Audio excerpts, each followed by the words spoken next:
Good morning. It is March 24th of 2022, and today I'm speaking about John 3. It's basically John, the end of John chapter 3, um, and his disciples. John the Baptist. His disciples were talking about uh, Christ. Jesus' ministry starting to take over and grow, and they were asking John the Baptist about what his thoughts were about that. And so I want to just read it real quick from probably, let's do 25. Then there arose a dispute between some of John's disciples and the Jews about purification. And they came to John and said to him, Rabbi, he who was with you beyond the Jordan, to whom you have testified, behold, he is baptizing, and all are coming to him. John answered and said, A man can receive nothing unless it has been given to him from heaven. You yourselves bear me witness that I said, I am not the Christ, but I have been sent before him. He who has the bride is the bridegroom, but the friend of the bridegroom who stands and hears him rejoices greatly because of the bridegroom's voice. Therefore, this joy of mine is fulfilled. He must increase, but I must decrease. He who comes from above is above all. He who is on the earth is earthly and speaks of the earth. He who comes from the heaven is above all. And what he has seen and heard that he testifies, and no one receives his testimony. He who has received his testimony has certified that God is true.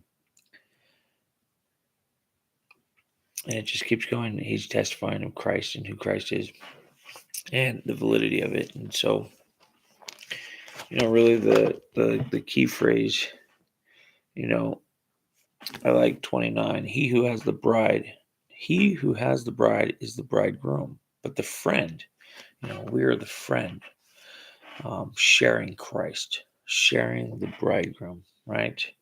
The friend of the bridegroom who stands and hears him rejoices greatly because of the bridegroom's voice. Therefore, this joy of mine is fulfilled. You know, the point that I get out of this is, you know, we get to stand and be a part of what God is doing in introducing Christ. Because God is in control, and He is everything is in His hands, and we get to be a part and used in sharing His Son with others. But there's a moment when our ministry, or what we're called, or our portion of work, um, that we get to be a part of, comes to the point where we've made the introduction. And it's not that we can't still be used after that introduction's made, but there's got to be for me, I just, that's what I was convicted on this morning, is there's got to be a stepping back. Um, and it's not necessarily, I gotta get that, it's not necessarily you know, I'm going into starting to discipleship and discipling men, and been doing it a little bit. And so a part of that is leading them to Christ, introducing them to Christ, representing, walking in my own relationship to Christ. And once that introduction is made, um, then it's not about me and what I can teach and show and prove and lead and guide. It's like, you don't have to know me. So the whole point is, you don't have to know me. You don't have to be in direct contact with me. Once I introduce you to Christ and show you, like, that He is a part of His Word, and you get in relationship with Christ, God will take you from there. Jesus will take you from there. Um, and it's that point of just letting go, loving them, but letting them go, because there's a, mm, oh man, there's a Porsche.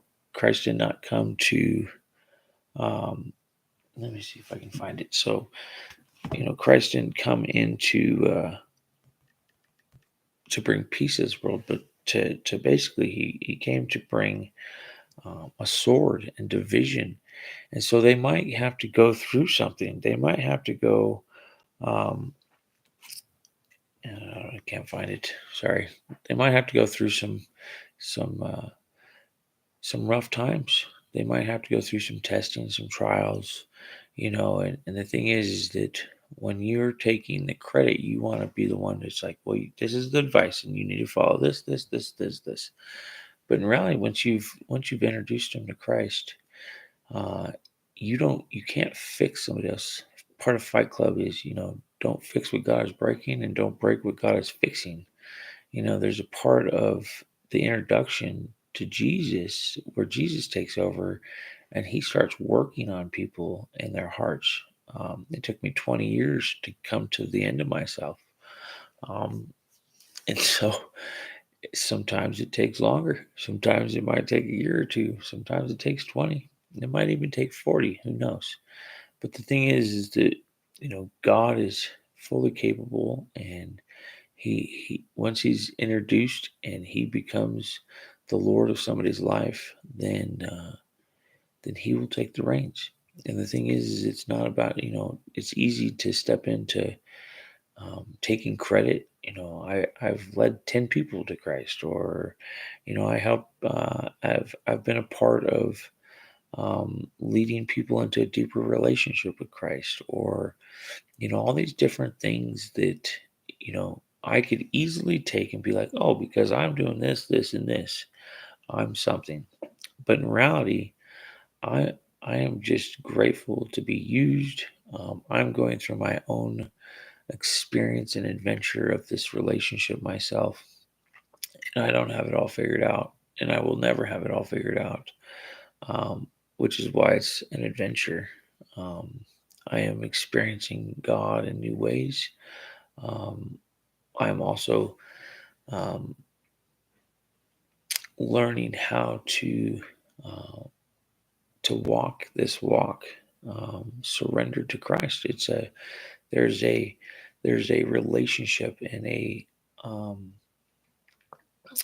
there's a continual need for Christ. Like yesterday in my video, the thought of not having all my prayers answered, or compared to if I had all my prayers answered, not having God in my life. And I'm like, well, all my prayers are related to most of them are related to my relationship to God and getting closer to Him. So if I didn't have Him, the prayers mean nothing.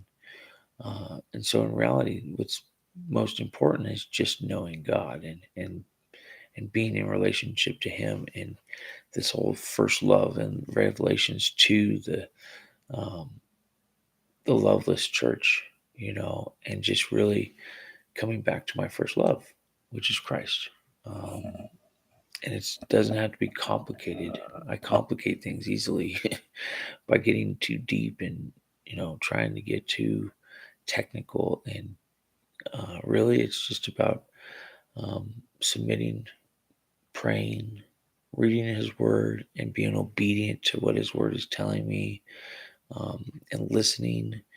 Um, and it's just keep it simple, and just and when the choices are coming, and I choose Him over myself, over my flesh, um, that's a win.